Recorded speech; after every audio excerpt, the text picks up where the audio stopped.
Hello, everyone. Good morning, good afternoon, and good evening to all the ladies out there who are following and watching. And whether you're logging on to Torah Anytime or to ohelsara.com, we so much appreciate your devotion and dedication to Torah, to the study of it, to your neshamot, to the elevation of your souls, especially now during this incredible and lofty time of Hanukkah. What an incredible, incredible week of illumination, of holiness, and certainly if you're living in the land of Israel and Eretz Yisrael, you could feel the Kedusha of the menorot in the windows calling out to you and drawing you in. I'd like to dedicate this shiur to the foremost characters of the Hanukkah story, the Maccabim, the family, the dynasty of Hashmonaim, to the 5 brothers and to the Cohen Gadol, their father, and to Yehudit, their sister, who without her this entire rebellion would not have taken place.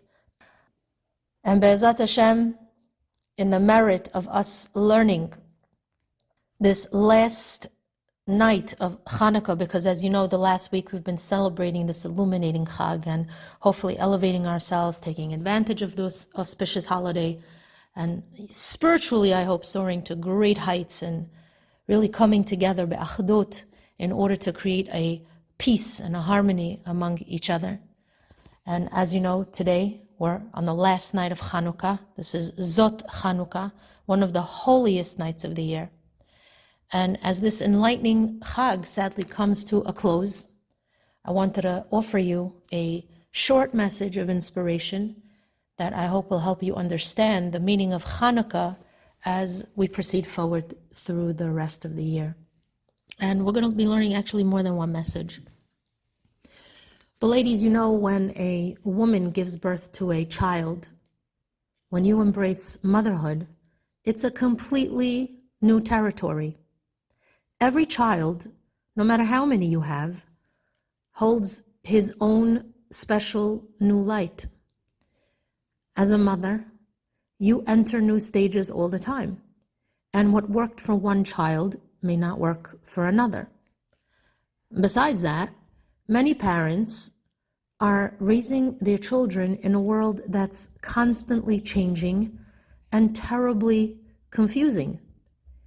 As we raise and educate our children from childhood into adulthood and beyond, we're not only concerned about their physical well-being, we also need to consider their emotional and spiritual welfare.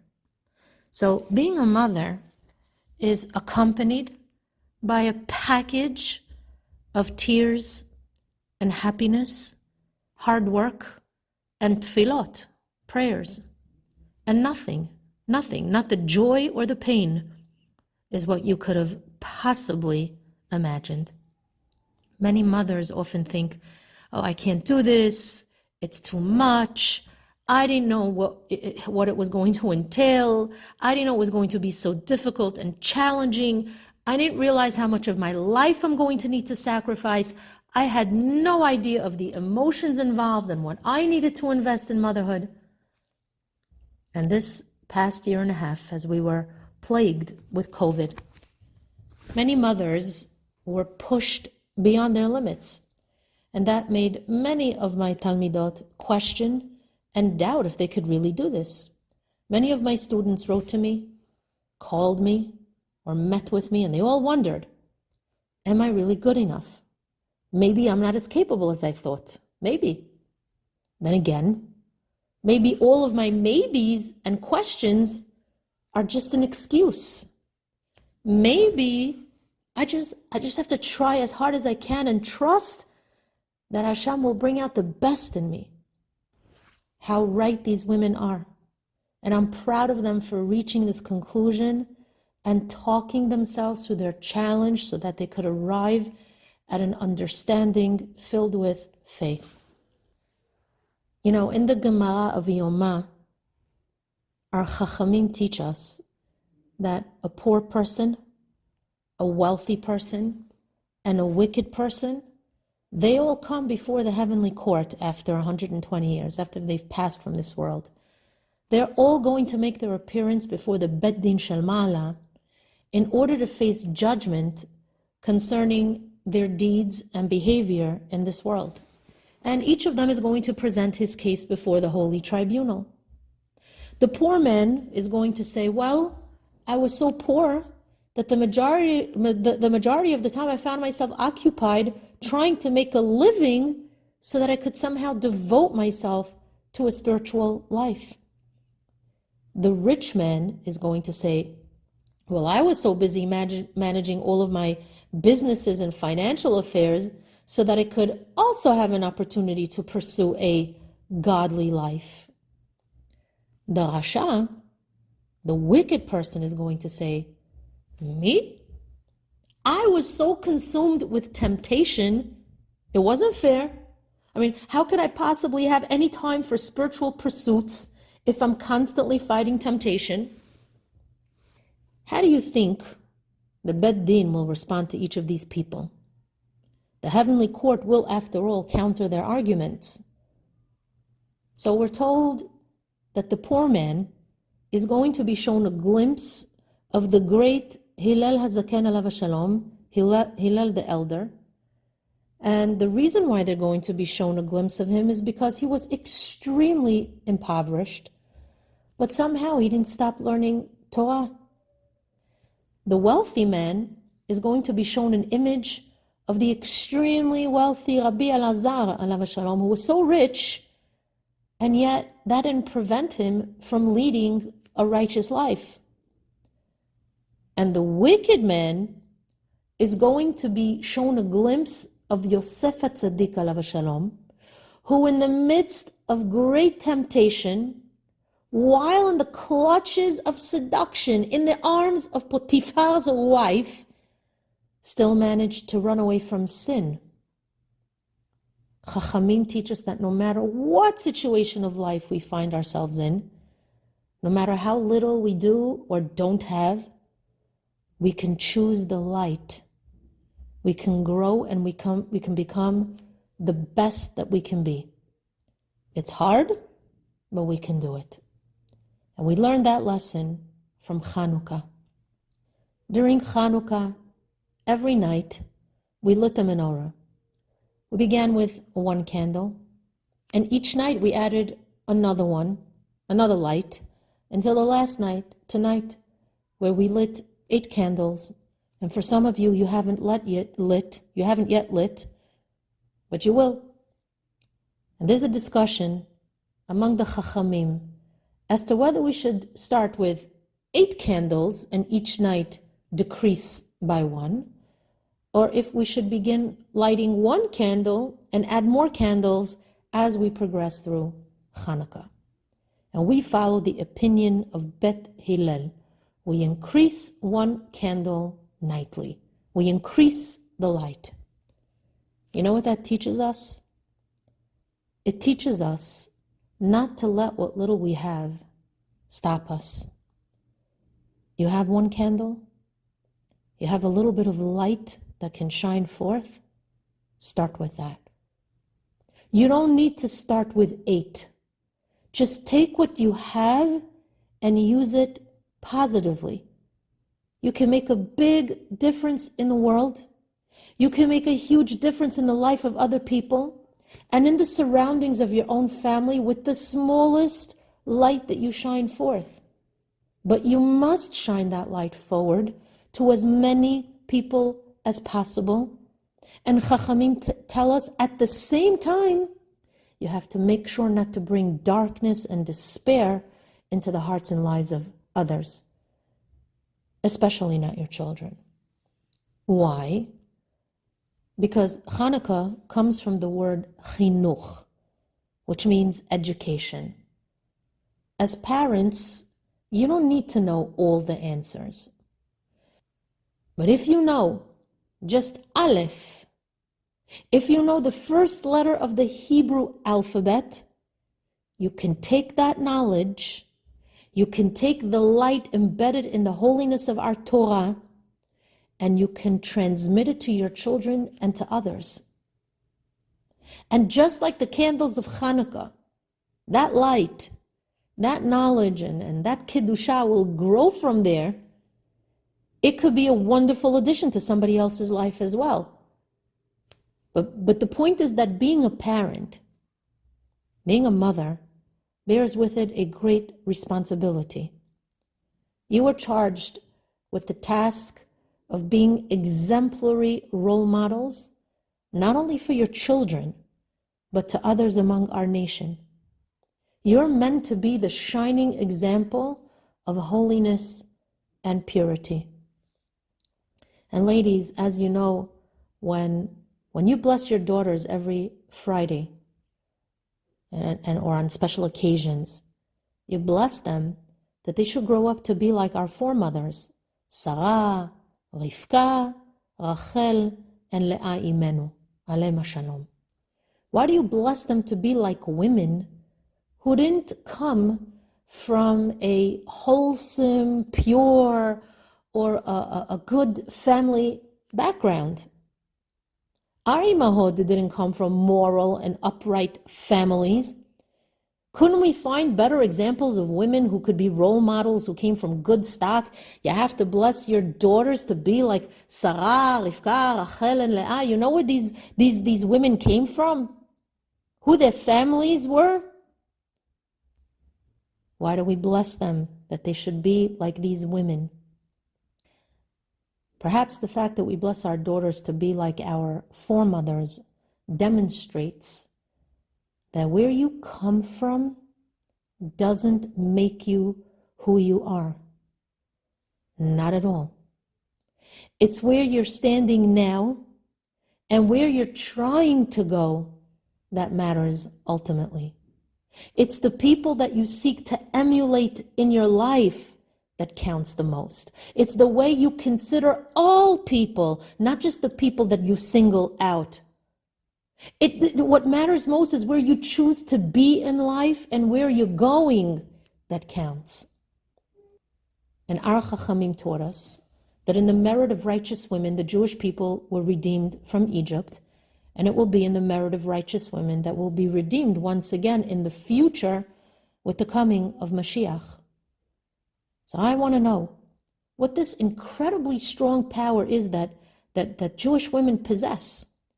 Could it be that the powers come from the ability that we have to say, wow, even though this is so hard for me, even though it's so difficult, I know that with emunah, with love, with tefillot, and with effort, I can do it. I believe that it will all be good and that I shouldn't give myself and I shouldn't give other people all kinds of excuses. Is that the power that lies with every single one of us women? The imahot, the foremothers, they were faced with all kinds of challenges, with every single type of nisayon you could imagine. And yet they strove to raise their children in a righteous fashion, in a way that Hashem would be proud. And each of you women who is blessed with children must have faith, the same faith that our foremothers had, that with Hashem's help, you can fulfill your role, that you can thrive and you can succeed, and that you do have the ability to take whatever strengths you have inside of you, that own personal light that you possess, and add a little bit more of it every day and in every circumstance. And with that light, you could illuminate the space around you, beyond you, and you could brighten our world. Each day of Hanukkah, we added another candle to our menorah. And you know what? It wasn't always that way. As I mentioned earlier, this was a serious debate in halakha. the Chachamim who lived not too long after the miracle of Hanukkah occurred, they were divided on this point. They were the students of a rabbi known as Shammai, or Bet Shammai as his group was called, and they were the students of Hillel, known as Bet Hillel. Bet Shammai were of the following opinion. They said, on the first day of Hanukkah, we have 8 days of miracles ahead of us. That's a lot of potential light. So it makes sense to light 8 candles on the first day. Then on the second day, there would be only 7 days to go. So we'd light 7 candles, and so on and so forth. We'd proceed in this pattern until the last day where we light only 1 candle. But Bet Hillel said, you don't have any light until you've actually lit a candle. What you think you can do means nothing. It's what you actually do that counts. And of course, we know both sides had a strong argument. On the one hand, if you're fighting darkness, you want to start by pulling out all the light you have. And then you're kind of just left cleaning up the leftovers, so less light is necessary. That's the idea of Bet Shammai. On the other hand, in a time of darkness, you usually don't have a lot of light to fight back with. So you start with what you have, and then you discover something amazing. You realize that whereas a vast empire of darkness cannot extinguish a single light, one small light can chase away an entire army of darkness. That was Bet Hillel's view. And indeed, this debate between Bet Shammai and Bet Hillel of the potential versus the actual extends throughout the entire Talmud, trickling over into every facet of Jewish law and of Jewish life. And in the end, the Jewish people decided to follow Bet Hillel. And interestingly, the word Chanukah, spelled Chet, Nun, Vav, Chaf, Hey, is an acronym for the words Chet, Nerot, Vehalacha, Kebet Hillel, which means 8 candles and the law is like Bet Hillel. Why? Because when you do a mitzvah, its light never fades. The light remains with you, protecting you, guiding you, and it channels brachot towards you. You know what that means?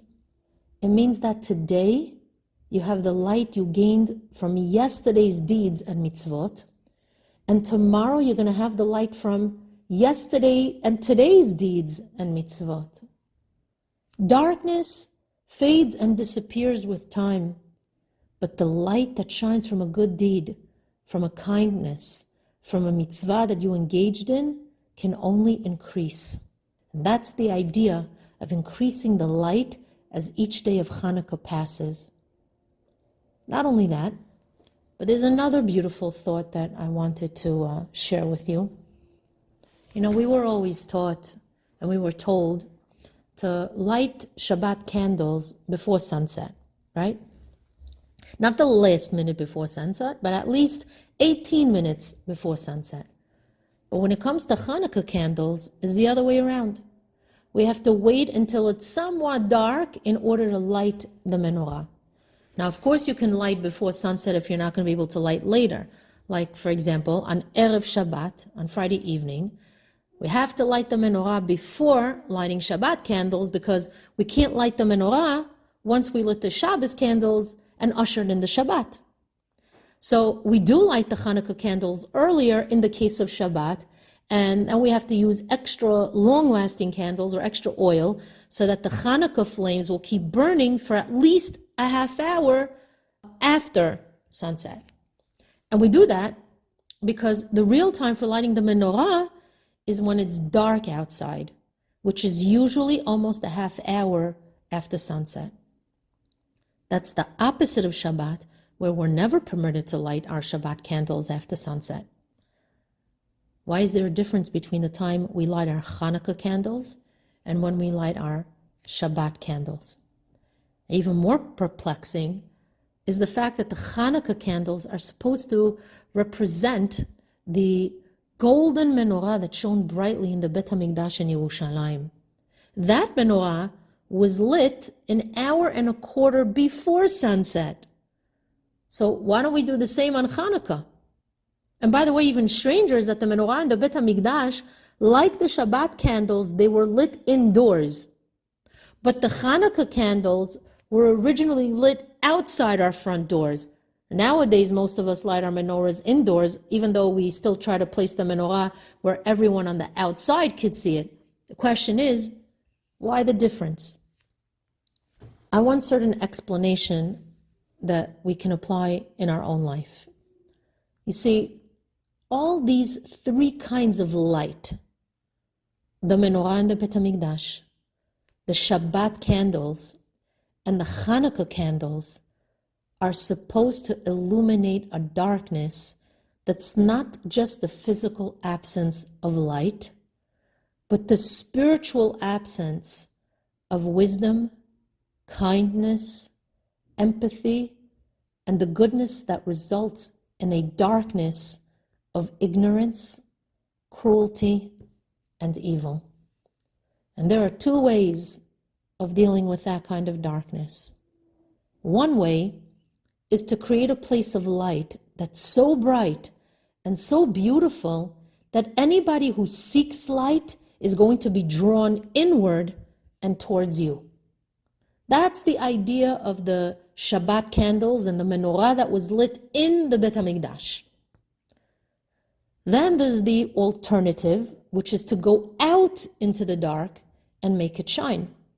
Meaning, let it shine even to those who aren't looking for the light, to those who don't know that they're missing the light. That's the purpose and strategy of the Hanukkah candles. Now, the first strategy is best when you're dealing with a regular darkness. The Hanukkah strategy is what we need when the darkness becomes so vicious, so cruel, that people don't even know they're in the dark. And that's when you have to defeat darkness on its own territory. So the first strategy will gather in all those people who are lost in the dark and looking for some light. With the Hanukkah strategy, you can grab hold of all those who take an active part in the darkness where they don't know that they're in the darkness, and then turn them around and inspire them to the side of light. And that, ladies, that's the ultimate bearer of light. It's someone who takes everything that he learned from the darkness and makes it shine brightly for others. So as we see, the Hanukkah menorah is the ultimate strategy for overthrowing the darkness. And that's what we really need today in our generation. And with that thought in mind, I will continue and say that we all know that when the Jews rededicated the Bet HaMikdash, there was only enough oil to last for one day, and miraculously it lasted for 8 days. But I want to know, what makes that miracle worthy of a holiday that we've been celebrating for centuries now? Ladies, the real reason for the holiday of Hanukkah isn't that we saved a week's worth of oil because God made a miracle. No.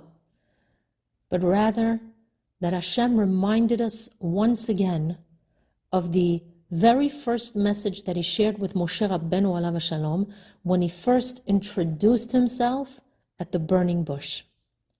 You see, Moshe was tending his father-in-law's sheep, and suddenly he saw a bush that was on fire.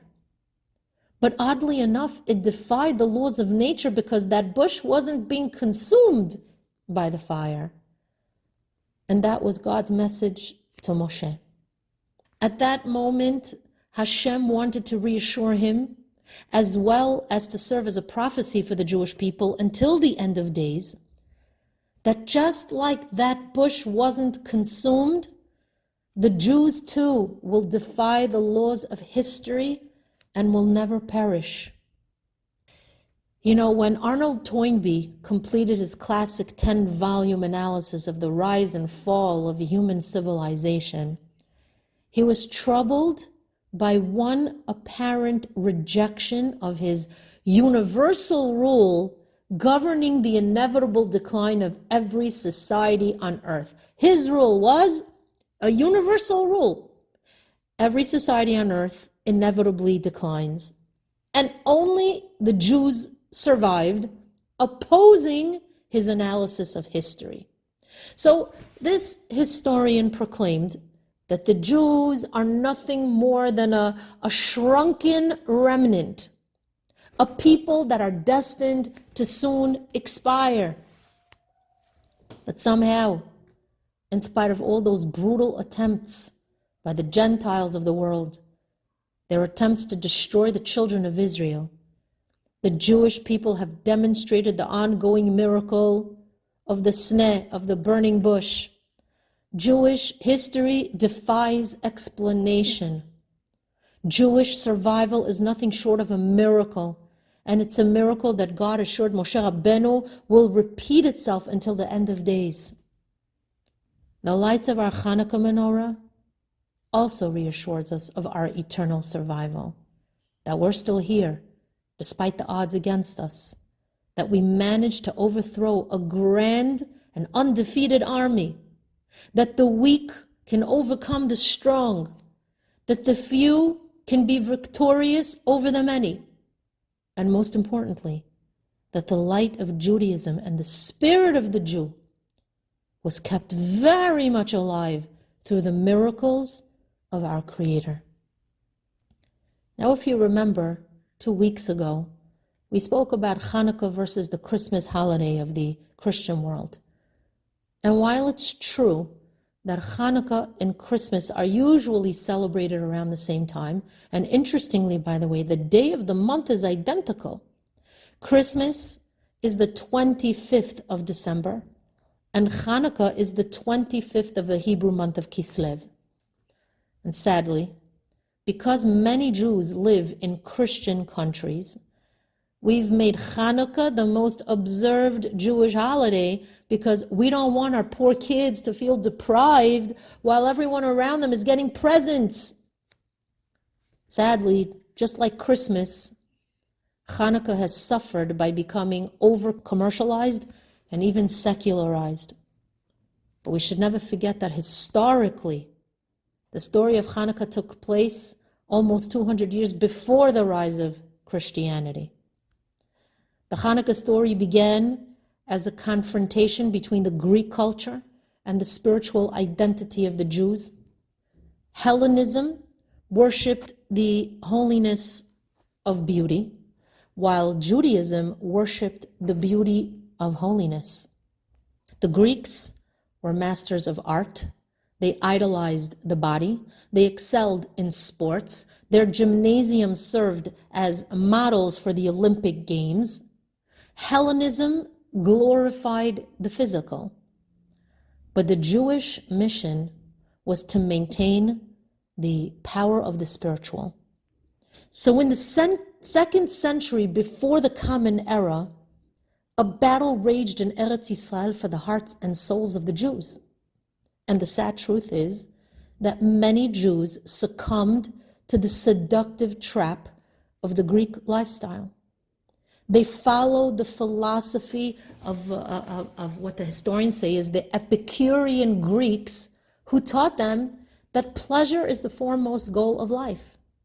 They were taught that they should eat, drink, and be merry, for tomorrow you may die. And of course, we know the Jews who failed called themselves Hellenists, just like modern Jews today call themselves modern, conservatives, or Reform Jews. But traditional Jews at that time referred to their fellow Jews who became Hellenists, they referred to them as apikosim, as heretics. And interestingly, the word Epicurean is a variant of the word apikores, a word that we still use today to label somebody as a heretic. Ironically, the whole point of the Jewish victory was the defeat of the threat of assimilation, of overcoming the powerful trap of the religious practices of our pagan neighbors. So Hanukkah became the holiday that was symbolized by the uniqueness of the oil. All of the liquids easily blend with different liquids. Oil is unique. It doesn't mix with any other liquid. It separates itself and it rises to the top. So although Jews and Christians should respect each other, we should not imitate each other. And for Jews to observe Hanukkah, kind of like a mini Christmas, is to negate the very message of Hanukkah's spiritual message, to negate the meaning. For us to institute certain secular customs, decorations, or anything else that resembles non-Jewish traditions, that only opposes the entire purpose of Hanukkah. What makes Hanukkah unique is that the Jews are unique and that they separate themselves from the entire secular world. That's one of the reasons that we don't only fulfill the customs of Hanukkah, but we're commanded to publicize the miracle of Hanukkah. The term for that is called Pirsum Hanes, publicizing the miracle. For that reason, when possible, we light the menorah outdoors to make sure that anybody who passes by can actually see it. And in a wintry climate, we place the menorah at our windows facing the street so that anybody who walks by will know that there are Jews here celebrating the holiday inside their homes. Why the special emphasis on this mitzvah of publicizing the miracle of Hanukkah? The answer is part of the story as well. You see, during the time of the Maccabim, those Jews who were ready to abandon their faith did so because they were ashamed of their identity and they were embarrassed by their religion, which made them very noticeably different than their Gentile neighbors. And what could be sadder, ladies, than the lack of Jewish pride? What could be more tragic than anti-Semitism instigated by Jews themselves who are ashamed of the very values that made Hashem choose us to be a mamlechet kohanim v'goy kadosh, to be a kingdom of priests and a holy nation? What could be sadder than that? You know, Albert Einstein famously said, "I deeply regret that I was born a Jew because that made it impossible for me to ever choose to become a Jew." Do you understand? You understand this?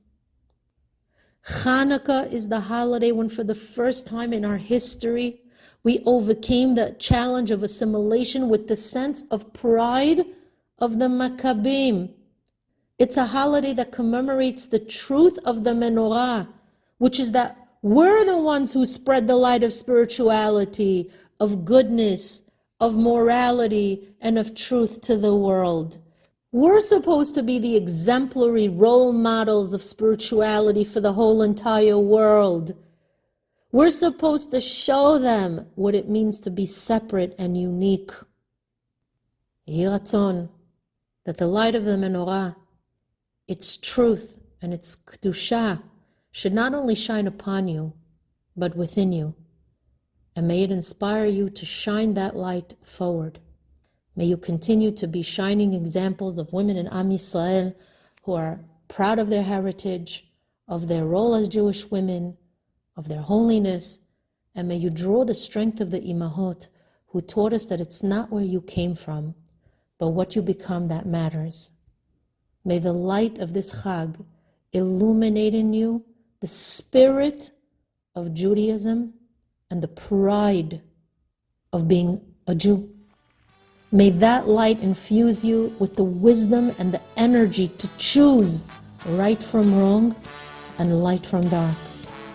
May the power of this last night of Chanukah infuse your heart and soul with such a love and dedication for Hashem, a love that is inexplicable, miraculous, and that leads you back to to Yerushalayim sooner in our days. Amen. Ken, Yehi Ratzon.